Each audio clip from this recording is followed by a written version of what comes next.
A Mochi moment from Mark, who writes, I just want to thank you for making GLP-1s affordable. What would have been over $1,000 a month is just $99 a month with Mochi. Money shouldn't be a barrier to healthy weight. 3 months in, and I have smaller jeans and a bigger wallet. You're the best. Thanks, Mark. I'm Myra Ahmed, founder of Mochi Health. To find your Mochi moment, visit joinmochi.com. Mark is a Mochi member compensated for his story.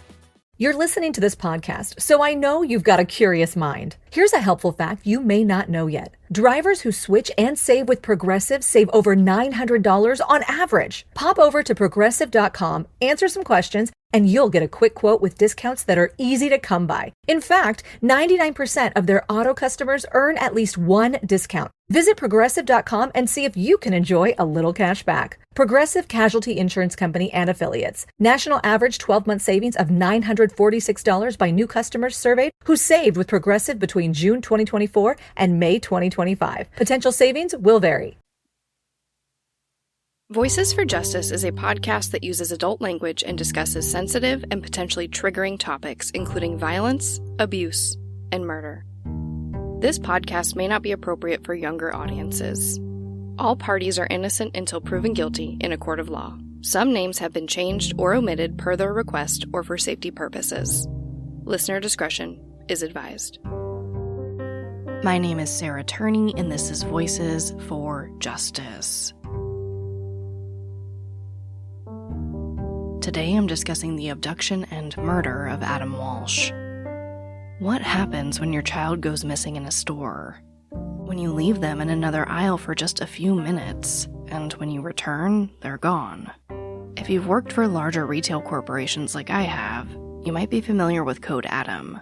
This is a policy many major retailers have adopted, where basically the employees shut down the store until the child is found. What if there is no Code Adam? You might ask for an Amber Alert. Well, what if there's no Amber Alert? And the police tell you that your 6-year-old child, who is 5 miles from home, simply just walked home. Or ran away. After all, that's what kids do, right? Well, I think most of us, myself included, would completely freak out. You would plead with the police that you know your child, and reiterate just how young they are. They wouldn't run away. They wouldn't try to walk 5 miles home. Your child needs help, and they need it now. This was John and Reve Walsh's reality, long before these incredibly helpful policies and alert systems, before organizations like the National Center for Missing and Exploited Children existed, when children being murdered or kidnapped wasn't everyday news, when it still shocked us. On July 27, 1981, 6-year-old Adam Walsh was abducted from the Sears at a Hollywood, Florida mall. The police searched for Adam for weeks. Then, on August 10th, Adam's head was found in a canal, more than 100 miles away from where he'd last been seen. His body has never been recovered. Adam and his family would go on to forever change the way we treat cases of missing children. And because of Adam, countless children have been brought home. This is the case of Adam Walsh. On July 27, 1981, Reve Walsh and her 6-year-old son Adam drove to Sears, which was located in a Hollywood, Florida mall. Reve, an interior designer, wanted to look at some lamps they had on sale. At around 12:15 p.m., Reve and Adam entered the store, walked past the catalog desk, and entered the toy department. There was a display of new video games, so of course Adam asks Reve if he could stay near the display. There was a small group of boys who were already there, so Reve says sure and tells Adam that she'll be in the lamp department, just 3 aisles away. According to America's Most Wanted, just a few minutes later, a fight broke out between some of the boys who were playing the video game. Sears employees called for a security guard, and a 17-year-old who'd only recently started working in security responded. The guard tells the boys to leave the store. And Adam is really shy and mindful of authority, so he doesn't tell the security guard that he wasn't with those older boys. Instead, he just follows one of the boys out the west exit of Sears into the parking lot. And this is all happening within just a few minutes. So of course, Reve is extremely surprised when she goes back to the toy department and Adam and the other boys aren't there. Reve looks around the store for a few minutes and then asks the store to page him over the intercom. Of course, she continues to look everywhere for Adam, and then she runs into her mother-in-law, where they both start searching for him. And what they do is share Adam's description all along the way. He was wearing a red and white striped short-sleeved shirt, green running shorts, yellow flip-flops, and a beige captain's hat. Of course, Reve is instantly worried for Adam. He was just 6 years old and a sensitive boy. He loved Star Wars, baseball, and dinosaurs. Reve and her husband John were really protective of him. They wouldn't let him ride his bike in the street or even go to a nearby park by himself. And he'd only been to his first sleepover just a few weeks prior. By 1 p.m., Adam still hadn't been located, so the Hollywood police were notified. Reve, her mother-in-law, Sears employees, and the police combed the store and the rest of the mall, but they couldn't find Adam. From here, they extended those searches into the areas surrounding the mall. There were volunteers, boats, and helicopters. They also shared Adam's description with utility workers, mail carriers, and taxi drivers. In addition, amusement parks, specifically Disney World, were given Adam's picture and told to look out for him. Now, at this point, police didn't think Adam had been abducted. They thought maybe he'd wandered away. One Hollywood officer later told Local 10 News that in 1981, the majority of missing children cases were thought to be runaways. So police never really thought much about the possibility that a stranger could have been involved. Adam's story would end up highlighting the problems with how police responded to abducted children. At the time of Adam's disappearance, there was no national database for missing children. So unless a police department contacted other agencies to help, it was unlikely that authorities in other areas would be looking for the missing child. And that's exactly what happened in Adam's case. The Hollywood police didn't notify any other departments about Adam's disappearance, so authorities outside of Hollywood didn't really know to look for him. By the end of July 27th, there was still no sign of 6-year-old Adam. Reve and John spent the whole night looking for their son. They also left Reve's car in the Sears parking lot with a sign that read, quote, "Adam, stay in the car. Mommy and Daddy are looking for you. Stay in the car. Love, Mommy." This episode of Voices for Justice is brought to you by Quince. I've been trying to be more intentional about what I wear each day. I'm leaning into pieces that feel effortless, comfortable, and still put together. And Quince has been my go-to. The fabrics feel elevated, the fits are flattering, and everything just works without overthinking it.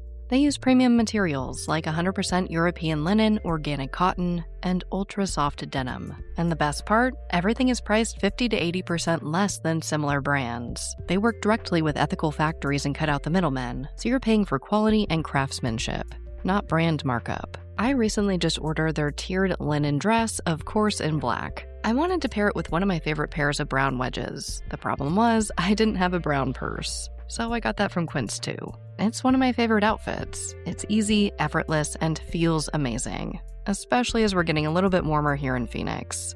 Refresh your everyday with luxury you'll actually use. Head to quince.com/justice for free shipping on your order and 365-day returns. Now available in Canada too. That's QUINCE.com/justice for free shipping and 365-day returns. Quince.com/justice.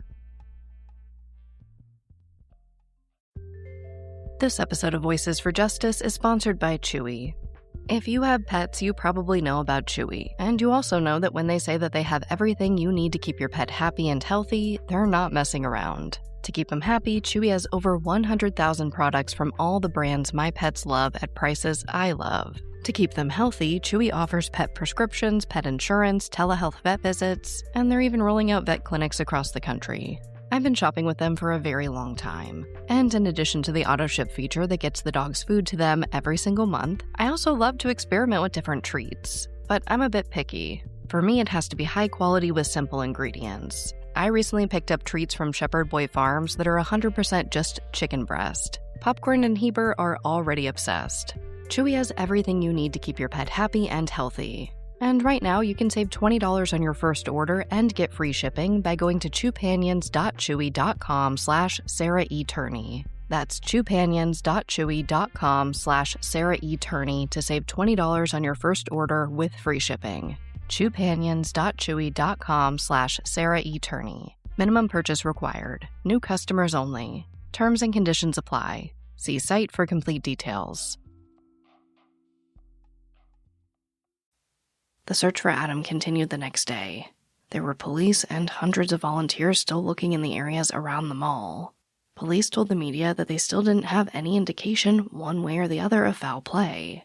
They said, quote, "We're still going under the assumption he walked away from the mall and could be lost. We have no leads whatsoever." Reve and John Walsh handed out flyers and offered a $5,000 reward for information leading to Adam. That would quickly be up to $120,000. The flyers included the now pretty famous photo of Adam. He was an all-star right fielder with his Little League team. In the picture, he's wearing his baseball cap and holding a bat. His front teeth were missing, and his face was dotted with freckles. John and Reve also went on television to plead for Adam's return. John said that he wasn't a rich man, so he didn't know what the abductors were looking for. But he and Reve said that they were, quote, willing to negotiate. John added, quote, "Adam's such a beautiful little boy, and he's so bright and well-mannered. Maybe someone just wanted him, but we want him back." Every day for weeks, John would speak to the media to make sure Adam's case stayed active in people's minds. A local 10 News anchor later noted that in 1981, this was unprecedented. The anchor said, quote, "That seems like a no-brainer now, but back then nobody really had a sort of skill set or the idea of how do we keep this story going. The Walshes were very good, although it must have been painful." By now, the tips were starting to come in, and while police and volunteers were out searching for Adam, detectives were following numerous tips that Adam had been seen around town. One witness reported seeing Adam get into a white car that drove west on Hollywood Boulevard. Another said that Adam had been talking to a garbage pickup crew. He reportedly told the crew that he wanted to be a garbage man when he grew up. Detectives also investigated tips about numerous suspicious people that were seen at the mall on July 27th. One lead came from 2 separate witnesses who were not together at the mall. Both said they saw a thin, disheveled blonde man acting strangely. One of the witnesses says he followed the blonde man to the Sears toy department because he was acting so strangely. At least 4 other witnesses saw Adam getting into a blue van. According to a man in his 20s and a grandmother and her 2 10-year-old grandchildren, Adam was in the Sears toy department around 1:30 p.m., which was after the store broadcasted Adam's description over the loudspeakers. Police believe that Adam was looking for Reve at this time, but couldn't find her. And we know that from there, Adam walks out the north exit of the store and into the parking lot. Police believe that he was going back to Reve's car. That's when the witnesses said a muscular man rushed out of the store after Adam. The man ran towards a blue van, got in, and drove towards Adam. The man nearly hit the grandmother and her grandchildren in the process. Adam turned a corner, and the van followed him. One of the grandchildren looked around the corner and saw the van. One of its doors was open, but the child couldn't see Adam. The van then drove away. Despite all these leads, Adam was not located. By July 29th, 2 days after Adam went missing, the police came to the conclusion that Adam had been kidnapped. They felt like if Adam had just walked away from the store, he would have been found by then. But police said that they still weren't sure what the motive for an abduction would be. At this time, John Walsh was the vice president of marketing for a hotel in the Bahamas. So detectives did look into that possibility that his job may have had something to do with Adam's disappearance. But they didn't find anything, so they kept digging. Before July 29th was over, John stood on a car in the mall parking lot and asked volunteers to not give up hope in finding Adam. He said that there was still a reward, and they had 150,000 flyers that they needed to be handed out. John said, quote, "We've searched and searched for Adam, and we haven't found a body. Everybody thinks he's alive. We do too. We feel that since you people have searched so hard, the best thing we can do now is get these flyers in everybody's hands." The flyers were put up everywhere.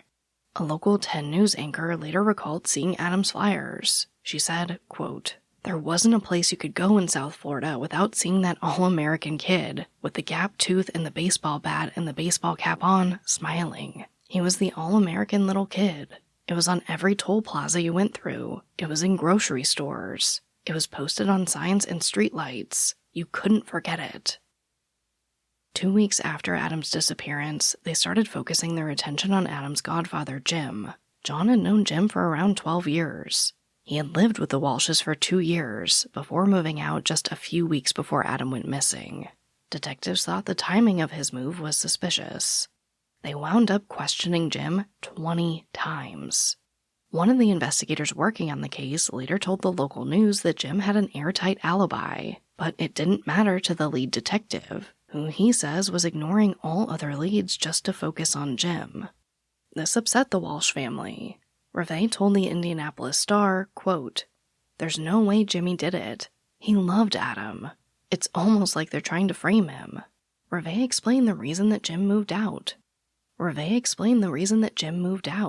He knew that the Walshes had just celebrated their 10th anniversary. They were planning to start having more kids, and they needed all the space they could get in the house. Now, Jim was eventually ruled out as a suspect, and one detective later admitted to violating Jim's civil rights during his 20 interviews. But then there was a break in the case, and I want to warn you that it's graphic.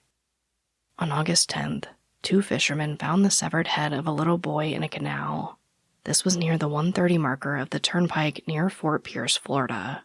Once police arrived, they were almost positive the head belonged to Adam Walsh. But due to decomposition, they wanted to wait until the dental records came back. Based on the lack of blood in the canal, instead, they theorized the killer parked the car on the side of the highway, then walked to the canal with Adam's head and left it there. Police, of course, searched the water and surrounding areas hoping to find the rest of Adam, but they were unsuccessful. The next day, they made a positive ID for Adam Walsh. Here's what the autopsy found. They believe that Adam had been murdered on or around the day he was abducted. He suffered blows to the area around his eyes and had a fractured nose. He had been asphyxiated before his head was removed, most likely with a machete or meat cleaver, although that piece of information was not released to the public for many years.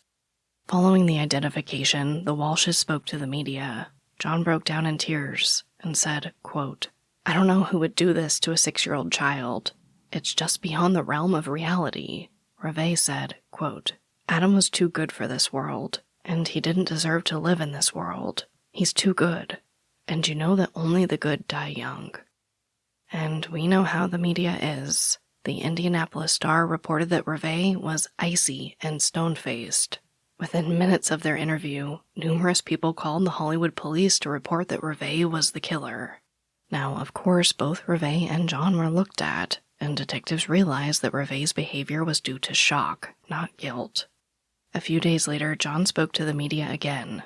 He said that he was thankful that the Hollywood police searched for Adam day and night, but he was frustrated about the lack of agencies that help search for missing children. Within days of Adam's funeral, the Walshes established the Adam Walsh Outreach Center for Missing Children. This later became the National Center for Missing and Exploited Children, or NCMEC. Following the discovery of Adam's partial remains, his abduction and murder became national news. The increase in attention led to a ton of tips being called in. At one point, police say that they were taking more than 200 calls an hour. One detective described it as a madhouse. By August 16th, detectives decided to focus on the tips they'd received about that blue van. The man in his 20s and one of the young boys who saw the blue van underwent hypnosis to tell the police what they saw. They described the van as being a midnight blue, late-model Ford with a black front bumper, a chrome ladder on the left rear, tinted windows, ribbed mag wheels, chrome running boards, a rectangular window on a passenger-side sliding door, and a black interior. The van had a Florida license plate, but no spare wheel. The witnesses both described the man as being white with an olive complexion, around 23 to 26 years old, 5'10 to 6 feet tall, and 160 to 170 pounds. He had dark brown hair and a mustache. They said the man was wearing a multicolored tank top and had muscular arms. The child also said that the man was wearing blue jeans and brown boots with a rounded toe. He also said that there was another man in the car. This man was around 30 and had straight dark brown hair. He was wearing a short-sleeved blue shirt. From here, they released 2 sketches based on the witnesses' descriptions, and detectives focused their search on finding the driver of the blue van. Similar to what we saw in last week's episode about Morgan Nick in the red truck, the Miami Herald reported that this led to blue van hysteria. Basically, police were just getting reports of every blue van in the area if it looked a little suspicious. Detectives ended up looking at over 6,500 blue vans that were sold in South Florida over the last 3 years. But it doesn't seem like they found anything. To my knowledge, the driver of the blue van was never located. On August 29th, it was announced that the police were scaling back the search for Adam's killer, because they just didn't have the leads. Then, in late September, a 6-year-old boy named Antonio Castillo was brutally killed. They weren't able to identify his killer as Philip Adkins from Lakewood, Florida. Now, because Antonio and Adam were the same age, police looked into the possibility that Adkins was involved in Adam's case. But after speaking with Adkins' boss, detectives realized that Adkins was working at the time of Adam's abduction. He was ruled out, and police were back to no new leads at all. This slowed the case down even further. But all this time, John and Reve were working non-stop to change the laws on how authorities handled these cases. They didn't want any other families to have to go through what they went through. In addition to starting the Outreach Center, they also worked on establishing the Missing Children Act. This would require the FBI to record missing children in the National Crime Information Center database, or NCIC. Congress enacted this in 1982. Next, the Walshes were consulted on a made-for-TV movie about Adam's abduction. The hope was to bring in more tips. This was released in October 1983, and it was just titled Adam. 38 million people watched that first broadcast, which is absolutely insane for 1983. That's more than 10% of the entire U.S. population at that time. And for the next few years, Adam was rebroadcast multiple times. And one of the really cool things is at the end of the movie, the names and information for numerous missing children were included. And this led to the recovery of 65 children. At DSW, we ask the important questions, like, what shoes are you going to wear? Whether you're prepping for wedding season, festival season, or just planning the ultimate vacay, the right shoes can make or break an RSVP. So own the moment. You've got big plans, and we've got just the shoes. At the perfect price, of course. Get ready to get ready with Designer Shoe Warehouse. Head to your DSW store or DSW.com today, and let us surprise you. What they did to your family, you're lucky to make it out alive. Streaming on Peacock. These men are going to come after me. Taking them out is my only chance. Put a bullet in her head. From the co-creator of Ozark. Looks like a family was running drugs. Execution-style killing, it's rare for the Keys. Any leads on who they might have been running for? The cartel killed my family. I'm gonna kill them. All of them. MIA. Streaming now. Only on Peacock. But of course, there was an investigation still happening in the background. Around the time that the Adam TV movie was first broadcast, Florida detectives were interviewing serial killer Otis Toole and his partner Henry Lee Lucas. They had been on a 4-year crime spree. Now, Toole and Lucas would end up confessing to hundreds of murders, but the vast majority of these confessions would later be dismissed as lies. Toole was only convicted in 6 murders, while Lucas was convicted in 11. In October 1983, Florida detectives questioned Otis Toole about a murder which occurred in Cocoa Beach. Toole said that he didn't know anything about that murder, but he had another crime to talk about, the abduction of a boy from outside a Sears near Fort Lauderdale. The detective believed this to be the Adam Walsh case, so the Hollywood police were notified and they traveled to visit Toole. America's Most Wanted reported that when detectives spoke to Toole, he said that he and his partner, Henry Lee Lucas, had abducted a young boy they saw in a Sears parking lot and put him in the front middle seat of their 1971 white Cadillac. Toole said that he drove north on the turnpike toward Jacksonville, while Lucas terrorized the child. Toole went on to say that they pulled over in a wooded area off the turnpike. While there, they murdered the boy. Toole held him down, while Lucas used a machete to remove his head. When asked to describe the boy, Toole said that he was between 7 and 10 years old. He described him as being dressed in overalls, a blue shirt, and sneakers. This description didn't match Adam Walsh at all. At the time of his disappearance, Adam was only 6.5. He had last been seen wearing shorts and flip-flops. Detectives showed Toole a picture of Adam, and he said he didn't think Adam was the boy that he and Lucas kidnapped and murdered. Following the interview, detectives set out to see if any part of Toole's story could be true. They soon found that Lucas couldn't have been involved at the time. He was in a Virginia jail on charges for car theft. So detectives go back to Toole and tell him that they know he's lying. And Toole admits to lying, then tells a different story. This time, he says that he was alone when he kidnapped and murdered Adam. Toole tells them that he saw Adam on the west side of Sears. He talked to him for about 15 minutes before getting him into his car with the promise of candy and toys. Once Adam was in Toole's Cadillac, he locked the doors and windows, then drove toward Hollywood Boulevard and got on the turnpike headed toward Jacksonville. He told detectives that at first Adam was quiet, but he became restless and wanted to go back to Sears. Toole ignored Adam and kept driving. But eventually Adam started yelling, which irritated Toole, so he slapped him several times. Toole then pulled over at a service plaza and choked Adam to unconsciousness. After this, Adam did not wake up again. Toole told detectives that he thought Adam was smart, so he grew concerned that Adam would recognize him if he let him go. So Toole kept driving, looking for a place to kill Adam. He says that after about an hour, he found a wooded area that he could pull into and not be seen from the road. He then removed Adam, who was still unconscious, from the Cadillac and laid him on the ground. He then took a machete he kept under the driver's seat and used it to remove Adam's head. He then buried Adam's body, then put Adam's head on the front floorboard of the car before moving it to the rear floorboard. Toole says it was only a short distance before throwing Adam's head in the canal. He then returned to Jacksonville. Now, detectives felt like this story was a lot more believable. They noted that his description of the murder weapon and the number of times he used it to sever Adam's head was consistent with the medical examiner's findings. His story also matched at least one tip detectives had received in the first few days of the investigation, the one about Adam being seen getting into a white car which drove down Hollywood Boulevard. Detectives asked Toole why he did it, and he said it was because he wanted to raise Adam as his own son. He further said that he lied about Lucas's involvement because he wanted to get even with him. Toole explained that Lucas had recently admitted to murdering and decapitating Toole's favorite niece. Detectives were able to find the Cadillac. When they looked inside, they found a machete. They also sprayed luminol and found the presence of blood on the front and rear floorboards of the car, exactly where Toole said he laid Adam's head.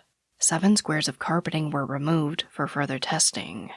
The Hollywood Police Department asked the Florida Department of Law Enforcement lab in Jacksonville to handle the evidence. The Cadillac, machete, and carpet squares were sent to the lab for processing, but they weren't able to determine if the blood on the carpet belonged to Adam, and my team wasn't able to find what, if anything, was determined with the machete.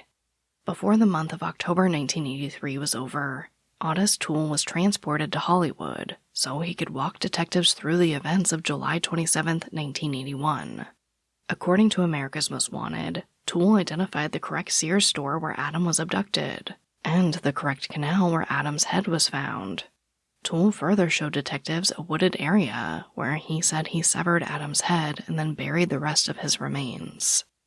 That night, Hollywood Police Chief Sam Martin announced that Otis Toole was responsible for Adam's abduction and murder. The following day, John Walsh told the media, quote, "My heart will always be broken for the rest of my life. I miss Adam more now than when he went missing, because the reality hadn't set in at the time. John said that he prayed that the, quote, criminal justice system will not break down, and that Adam will receive justice. Now, justice looks different for everyone, but that just didn't happen. Otis Toole was never charged with Adam's murder. When investigators searched the wooded area Toole said he buried Adam in, they didn't find his body. According to America's Most Wanted, without any physical evidence to officially tie Toole to Adam's murder, the state attorney refused to bring charges against him. And it wasn't long before Toole started changing his story again. In another conversation with detectives, he said that he had not buried Adam in the wooded area. Instead, he'd taken Adam's body to Jacksonville and cremated him in an icebox in his mother's backyard. He says from there he took the remains to the city dump. Then, in January 1984, 3 months after his first confession, Toole recanted everything, saying he didn't kill Adam at all. Not a lot happened over the next 10 months, and in October 1984, Hollywood police announced that they were putting the case into an inactive file. They said Toole was their only suspect, but there wasn't enough to convict him. And like we see happen, as time passed, Toole changed his story again and said that he was responsible for killing Adam. Now, according to ABC News, Toole made a total of 24 confessions and 3 recantations. But it should be noted that those numbers may be exaggerated. Some sources say Toole confessed less times. Unfortunately, there's just a lot of inconsistent reporting. But according to NBC, Toole's confessions often included different details. Sometimes he said he abducted Adam by the mall merry-go-round instead of Sears. In one story, he said that he bribed Adam with candy. But at another time, he said it was a baseball glove. In some confessions, Toole said that he decapitated Adam, while other times he said he left his body intact. Once, Toole even claimed to have thrown Adam's head and body into the same canal. But detectives didn't believe that could be true because Adam's body has never been recovered. Unfortunately, this is a game that sometimes these people play.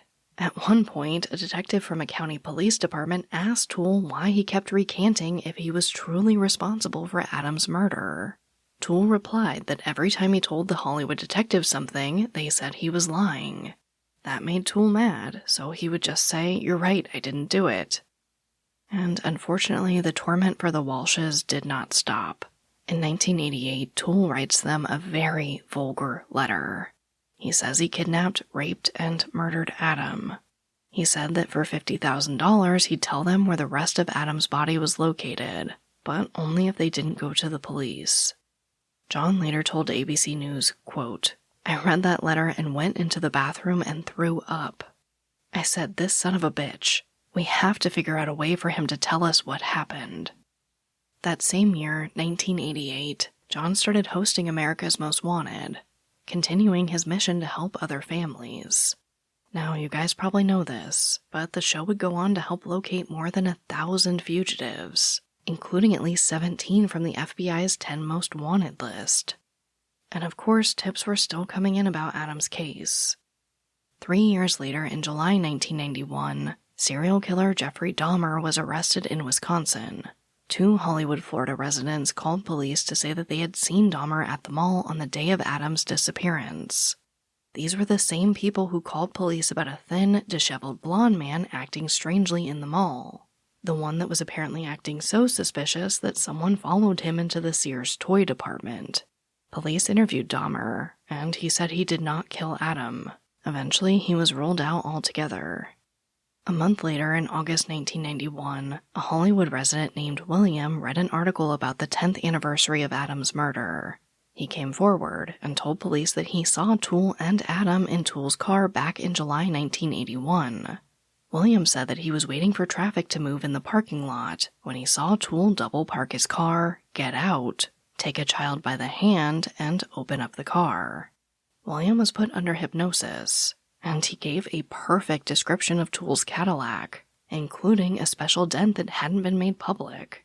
William's wife would later tell police that when William saw Toole's photo in 1983, he told her that he thought he'd seen that man. But William just didn't connect the dots at the time. In 1994, a new detective was assigned to Adam's case. Now, quite a bit of time had gone by, so the first thing he did was look at the evidence the department still had. Technology had changed quite a bit, and he wanted to send everything off for testing. But he found that all of the physical evidence was gone. The carpet squares, the machete, and the car were all gone.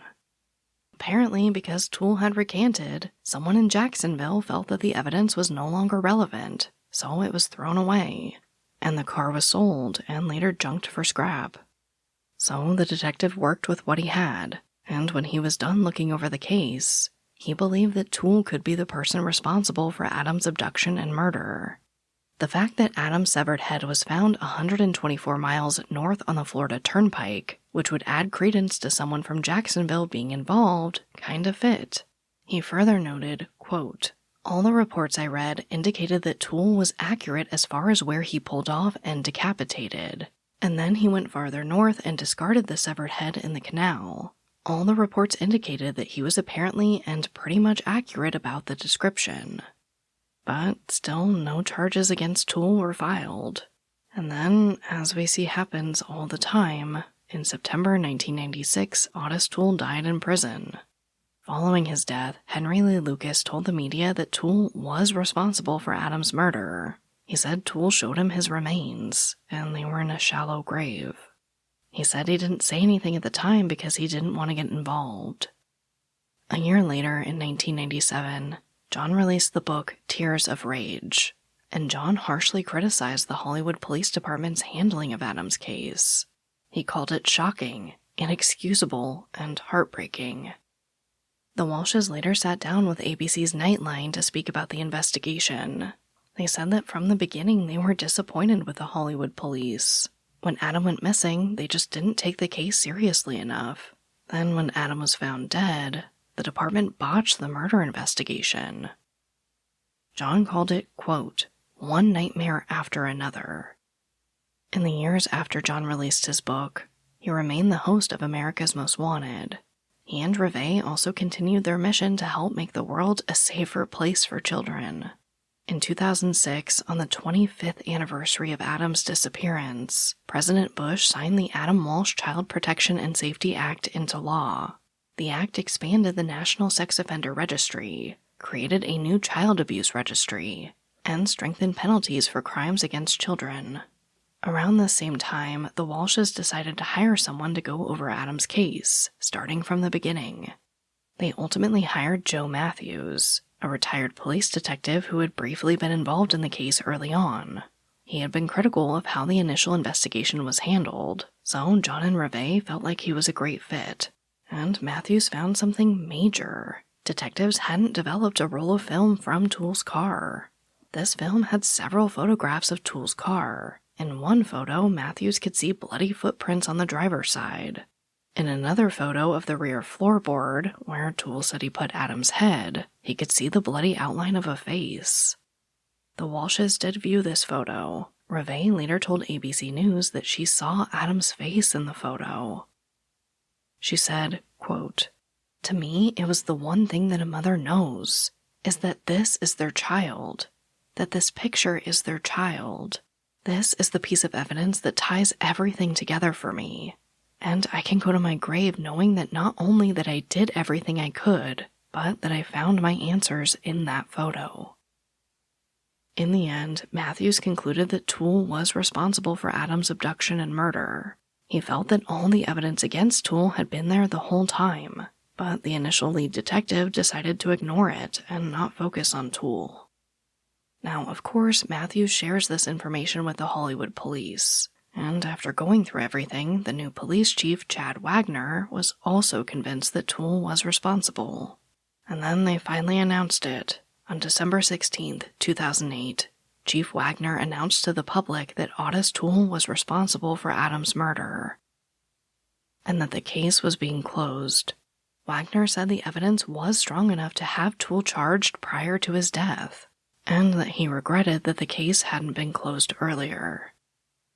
After the conference, John and Reve released a statement, which read in part, quote, "From all the evidence presented to us, we agree with the conclusion shared by the key investigators, that it is clear and irrefutable that Otis Toole was the abductor and killer of our son Adam.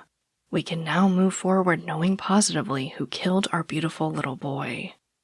We pray for the thousands of parents of murdered and still missing children. We continue to fight for their safety and to make sure that no child, especially Adam, died in vain." Which brings me right to our call to action. As you might have noticed, Adam's case is a little different from what I normally cover here on Voices for Justice.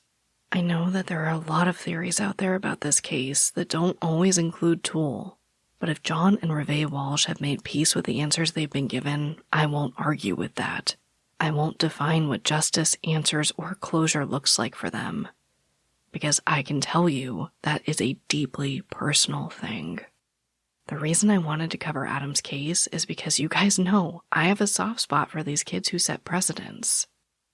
There's no way around it. It's just not fair. It shouldn't take something like this to happen for us to implement policies and programs that protect children. But what Adam's family has done since his murder is nothing short of incredible. Adam's case has touched my life in so many different ways. At the beginning of this episode, I mentioned something called Code Adam. But basically, and every store is a little bit different, but in the stores I worked for, the whole idea was get as much information as possible. You report that information as soon as possible to the police, and you man those doors. Any entrance, any exit, any way that a small child could get out, you need someone posted there. And of course, if you see a child with someone who is not their parent, you do your best to delay them. Basically, you lock down that store until that child's found or the police say that they are not there. And of course, Adam's case has affected my life in other ways. John Walsh is a personal hero of mine, and the National Center for Missing and Exploited Children helped a lot with Alyssa's case. I and my sister Alyssa have directly benefited from Adam Walsh's legacy. And I don't want that legacy to fade in all the noise of true crime. So hopefully this episode can be a small part of that. I'm going to try not to get emotional. I'm already there. It's just, like I said, the moment I don't get emotional about these cases and what I do, I think is the moment I need to step away from true crime. So bear with me. I have recorded this and re-recorded it, and I'm trying my best not to cry. It just is what it is, you guys. But I have directly benefited from Adam's case. When the Phoenix Police Department failed to investigate my sister Alyssa's case for so many years after she went missing, NCMEC was there. They created the first age-progressed photo of Alyssa. In those first few years, they were the only organization getting her name and face out there.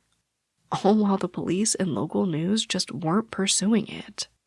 While I can't go into all the details right now because of the trial pending, if you listen to season 1 of this podcast, you know just how much NCMEC helped Alyssa. I also think Adam's case is unfortunately a learning moment for so many people. Yes, it wasn't and still isn't common for a 6-year-old to be abducted by a stranger, but it does happen.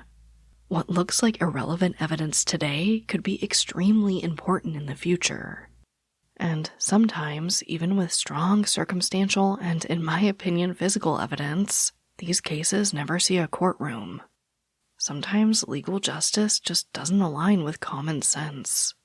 And that's the reality that so many families live with today. But I will say that NCMEC is a bright light for many families going through very dark times. And that's all because of Adam. So that's my call to action. Raising awareness for the National Center for Missing and Exploited Children. They've assisted in almost 500,000 cases. That's a number that really feels too large to grasp. But this is how the Walshes have chosen to honor Adam's legacy. So I hope you feel compelled to do the same. You can support them at missingkids.org or on any social media platform. Please donate if you can and feel compelled to do so. But at the very least, I really hope that you share the cases they feature. Sometimes, like in my sister's case, they might be the only organization fighting for that child.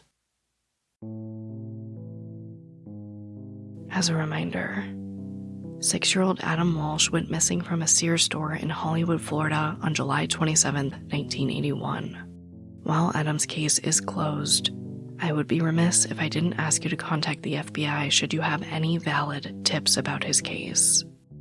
But, as always, thank you, I love you, and I'll talk to you next time.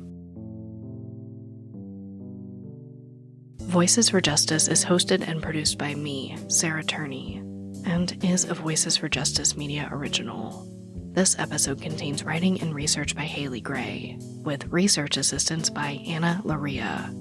If you love what we do here, please don't forget to follow, rate, and review the show in your podcast player. It's an easy and free way to help us and help more people find these cases in need of justice.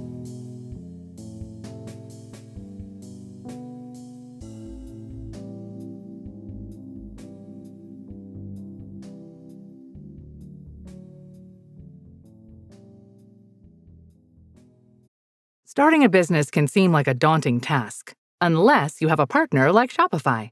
They have the tools you need to start and grow your business. From designing a website to marketing to selling and beyond, Shopify can help with everything you need. There's a reason millions of companies like Mattel, Heinz, and Allbirds continue to trust and use them. With Shopify on your side, turn your big business idea into... Sign up for your $1 per month trial at shopify.com/special offer. Zootopia 2 has come home to Disney+. Let's go! Get ready for a new case. We're gonna crack this case and prove we're the greatest partners of all time! New friends. You are... Gary the Snake. And your last name? The Snake. Dream team. Hit new habitats. Zootopia has a secret reptile population. You can watch the record-breaking phenomenon at home. You're clearly working at Zootopia 2, now available on Disney+, rated PG.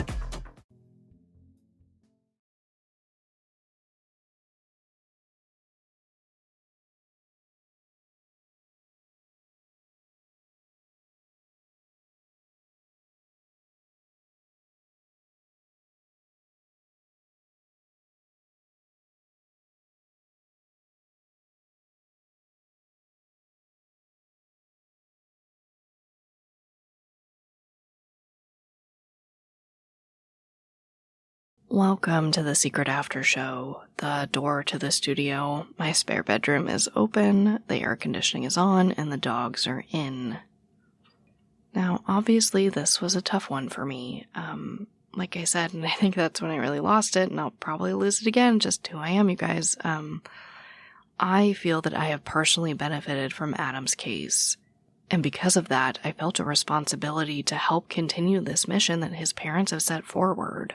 And I also just want to say that I think the way that people handle their loved one's legacy becoming policy, becoming something kind of larger than their case is valid. Amber Hagerman's mom is 100% valid in being upset that Amber's been kind of lost in the story of the Amber Alert. And the Walshes are 100% valid in that they enjoy Adam's legacy continuing on through the National Center for Missing and Exploited Children. Both sides are valid. These journeys are just so personal. But yeah, I know it's one of those cases where you get that feedback of it's played out or whatever, but I couldn't sit here and benefit from Adam's case and what he had to go through without trying to raise awareness somehow. Of course, if you guys have followed me on social media, you know that the National Center for Missing and Exploited Children has been my charity of choice outside of Season of Justice for a very long time. And that's because I have, like I said, seen and directly benefited from the work that they do. So if you are looking for a charity of choice that focuses on missing children, that would be my top pick. Now, it's been a while since we've done this, but there's been some updates in the cases that I've covered. Let's start with Madeline Kingsbury. Now, if you guys follow on social media, like I asked you to, if you follow her sister Megan, you will know that Madeline's remains have been found, and the father of her children, Adam, has been arrested. That's basically it for now.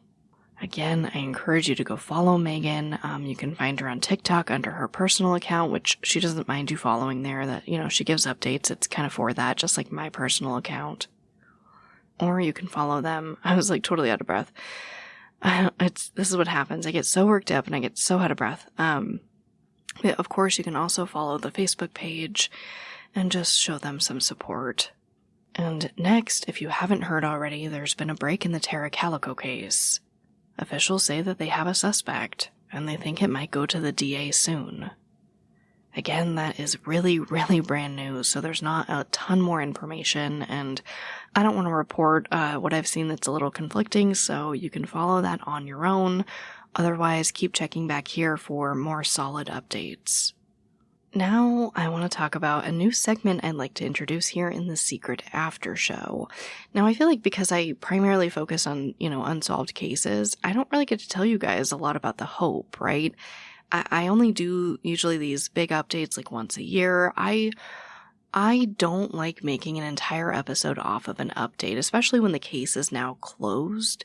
it's just not my style. I like to highlight things that need our attention, things that need justice. And of course, as these updates come out, I'm not saying that those people don't deserve attention. That is not what I'm saying.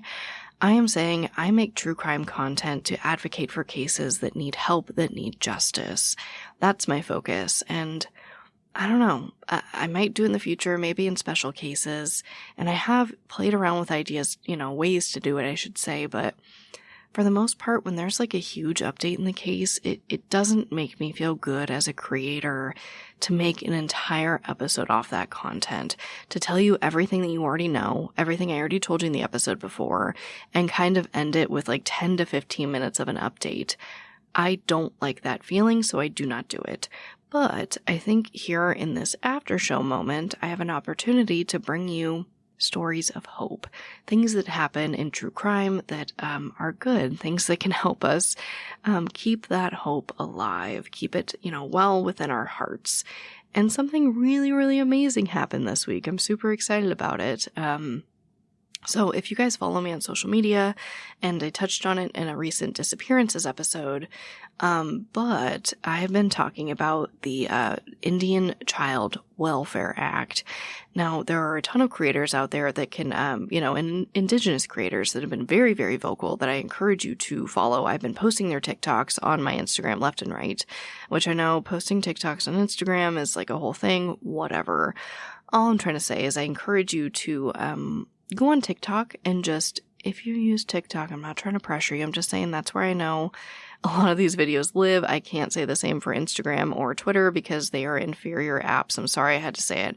But if you go to TikTok and you search Indian Child Welfare Act, you will find a ton of indigenous creators on there talking about it, and I would love to send more traffic their way instead of my way, but I want to talk about it because of course they are asking people to talk about it. So I have been, like I said, if you look at my Instagram, I have been all over this because it was infuriating, and now we're in a good place.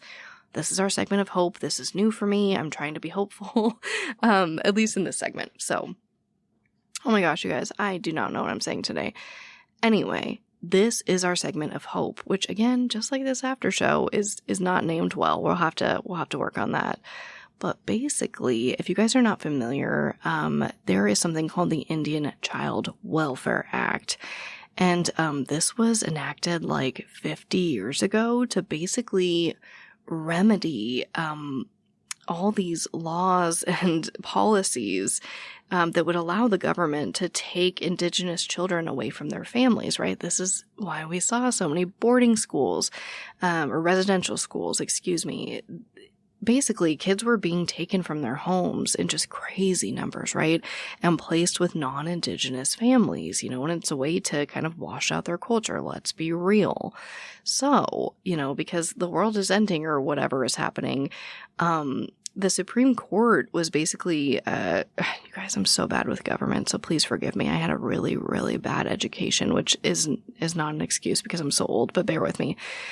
Basically, they were trying to threaten that. They were trying to repeal it, take it back, so that way that they could basically just rip indigenous kids out of their homes and put them with white families all over the place, and essentially taking away the oversight that these communities had to make sure that these children are still placed in areas where, their culture could be respected, that they're placed with, indigenous families. It is what it is.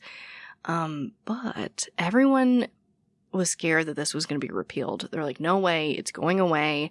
We're going to go back to the old times where they're taking our kids away from us and putting them in these boarding schools and washing away our culture. And in a really amazing turn of events, the Supreme Court left it intact, which means that so many kids are going to be able to stay with their families, and so many kids are going to have oversight from people in their community who understand their culture and understand their beliefs. And it's a huge, huge win for the indigenous community that has not been spoken about or talked about enough. And I'm really bad because I'm not scripted here. I probably should have scripted this part, but I 100% encourage you to go look this up, read an article about it, because it's really, really cool. I'm really excited that this happened. And just to give you some more background, I pulled up an article right now so that I am not completely speaking uneducated here. You guys, I'm not forming sentences anymore. Bear with me. So this is NPR. I am reading straight from this article. Do not come for me. It says, quote, the Indian Child Welfare Act, known as ICWA, ICWA, was enacted in 1978 after a congressional investigation found that in the 1950s, 60s, and 70s, over 1/3 of all Native children had been removed from their homes, some forcibly, and placed with non-Indian families and institutions with no ties to the tribes. To ensure that that would never happen again, the law established 3 preferences for the placement of Native children when they are adopted or put in foster care. The first preference is for the placement with the child's extended family, then to other members of the tribe, and if neither of those is available, to members of another tribe. So, end quote, excuse me. So that's what they were trying to take away, and it did not get taken away. So again, this is a huge win for the Indigenous community. So I'm excited. I hope that makes you hopeful about the world and true crime, that things are not reverting back to scary, scary ways. So that is our hope segment of the week. Please comment on social media and give me a better name for this segment, and I will credit you 1,000%. My brain's not fully working right now in terms of creativity, so please forgive me. But as always, thank you, I love you, and I'll talk to you next time.